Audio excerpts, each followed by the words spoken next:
What if I told you that nearly 800 years ago, an entire civilization believed that death was nothing more than an elaborate illusion? That these people lived their lives so differently from everyone else, that the most powerful institution in medieval Europe declared them heretics and launched a crusade to completely erase them from existence. This isn't a fantasy story or a philosophical thought experiment. This actually happened, and the consequences were so devastating that it changed the course of European history forever. In the sun-drenched hills of southern France, during the 12th and 13th centuries, lived a people called the Cathars, but they didn't call themselves that. To them, they were simply the good Christians or the perfect ones. They believed something so radical, so fundamentally different from mainstream Christianity, that it threatened the very foundation of medieval society. The Cathars believed that the physical world itself was evil, created not by God, but by a malevolent force they called the demiurge. In their view, human souls were divine sparks trapped in corrupted flesh, and death was merely the moment when these pure spirits could finally escape their material prison. To them, what we call life was actually a form of spiritual death, and what we call death was true liberation. But here's where it gets really interesting. If death was just an illusion, if the physical world was inherently corrupt, then how should one live? The Cathars developed a completely alternative way of existence. They rejected marriage, believing that bringing more souls into this evil world was cruel. They refused to eat meat or any animal products, seeing them as products of sexual reproduction, and therefore tainted. They wouldn't take oaths, wouldn't participate in warfare, and most shocking of all to medieval minds, they believed that women could achieve spiritual perfection equal to men. Their most devoted followers, called the Perfecti, underwent a ritual called the Consumentum, a kind of spiritual baptism that they believed guaranteed their souls would ascend directly to the divine realm upon death. After receiving this ceremony, they lived lives of extreme asceticism, often fasting so severely that they would literally starve themselves to death in a practice called the Injura. Now, you might think this sounds like a small, isolated sect that would naturally fade away, but you'd be wrong. The Cathar faith spread like wildfire across southern France, northern Spain, and parts of Italy. Entire noble families converted. Cities like Toulouse and Carcassonne had Cathar majority. By some estimates, up to half the population of the Languedoc region followed Cathar beliefs. The Catholic Church watched this growth with mounting horror. Here was a faith that completely rejected their authority, their sacraments, their entire worldview. The Cathars claimed that the Catholic Church itself was the institution of the demiurge, the evil force that kept souls trapped in the material world. They called Catholic priests servants of Satan and rejected every Catholic doctrine from the Trinity to the crucifixion. Pope Innocent III initially tried to convert the Cathars through preaching missions, sending monks like Saint Dominic to debate them publicly. But the Cathars were too well educated, too articulate, and too confident in their beliefs. They consistently won these theological debates, further humiliating the church and attracting even more converts. Everything changed. In 1208, when Pierre de Castelnau, a papal legate, was assassinated, possibly by a knight connected to the Cathars, Pope Innocent III had had enough. He declared the first crusade ever launched against fellow Christians, promising the same spiritual rewards for killing Cathars as for fighting Muslims in the Holy Land. What followed was one of the most brutal campaigns in medieval history. The Albigensian Crusade, as it came to be known, lasted 20 years and devastated southern France. At the siege of Béziers, in Our-Ligne-Dieu, when a crusader asked how to distinguish between Catholics and Cathars, the papal legate, Arnaud Amaric, allegedly replied, "Kill them all. God will know his own." The entire city was burned, and an estimated 20,000 people died in a single day. But the Cathars' belief that death was an illusion gave them an almost supernatural courage in the face of persecution. They walked calmly into the flames rather than renounce their faith.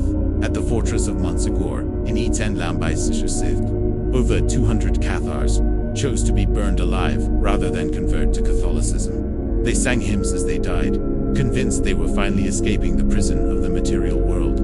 The church wasn't content with just military victory. They established the Inquisition specifically to root out remaining Cathar believers. Inquisitors would arrive in towns with promises of mercy for those who confessed, but they kept meticulous records of every name mentioned. Families were torn apart as neighbors informed on neighbors. The Inquisitors developed sophisticated torture techniques, justified by the belief that saving a soul was worth any amount of physical suffering. By 1321, when the last known Cathar, perfect Guillaume Béli-based, was burned at the stake. The faith that had once challenged the entire medieval order had been completely eradicated. The Cathars had been so thoroughly destroyed that for centuries, historians weren't even sure they had really existed. It wasn't until the 19th century that scholars began piecing together their story from Inquisition records and hidden manuscripts. But here's what's truly haunting about the Cathar story. These people faced the most extreme persecution imaginable. Yet they maintained their belief that death was an illusion right until the end. When given the choice between renouncing their faith and burning alive, they consistently chose the flames. To them, the fire was not an ending, but a doorway to true reality. The destruction of the Cathars changed Europe forever. The Albigensian Crusade established the precedent for religious wars between Christians that would plague Europe for centuries. The Inquisition developed techniques of interrogation and social control that would be refined and expanded for hundreds of years. The vibrant, independent culture of southern France was crushed, and the region was absorbed into the growing power of the French monarchy. Some historians argue that we lost something irreplaceable when the Cathars died out. They represented a completely different way of understanding reality, death, and human purpose. In a world where most people lived in terror of death and damnation, the Cathars offered the radical idea that death itself was meaningless, that consciousness itself was eternal and divine. Their influence didn't completely disappear. Some scholars trace connections between Cathar beliefs and later mystical traditions. From the Rosicrucians to certain Gnostic groups that survive today, their emphasis on the spiritual equality of women presaged later religious movements. Their rejection of material wealth and emphasis on simple living resonates with modern environmental and minimalist philosophies. But perhaps most significantly, the Cathars force us to confront fundamental questions about the nature of reality itself. If death is real, then our material existence, our relationships, our achievements, all have ultimate meaning. But if death is an illusion, if consciousness transcends the physical, then everything we assume about life and meaning gets turned upside down. The Cathars lived and died believing they had discovered the ultimate truth about existence.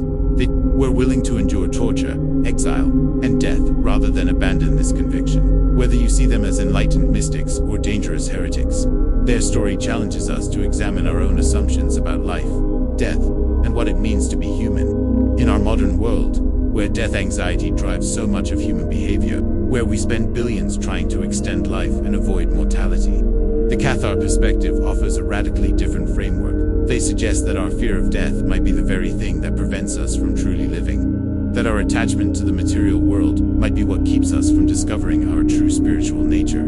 The persecution of the Cathars reminds us how dangerous new ideas can be to establish power structures. When a group of people genuinely believes that the foundations of society are illusions, when they live according to completely different principles, they pose an existential threat to the status quo. The Catholic Church didn't just disagree with Cathar theology, they recognized that if the Cathars were right, then everything the Church represented was meaningless. So what do you think? Were the Cathars ahead of their time? Mystics who glimpsed ultimate reality? Or were they dangerous fanatics whose beliefs threatened the stability of civilization? And perhaps more importantly, what does their story tell us about our own relationship with mortality and meaning? Share your thoughts in the comments below. And if this story challenged your assumptions about life and death, subscribe for more explorations of history's most fascinating and controversial beliefs. Because sometimes, the ideas that seem most impossible are the ones that change everything.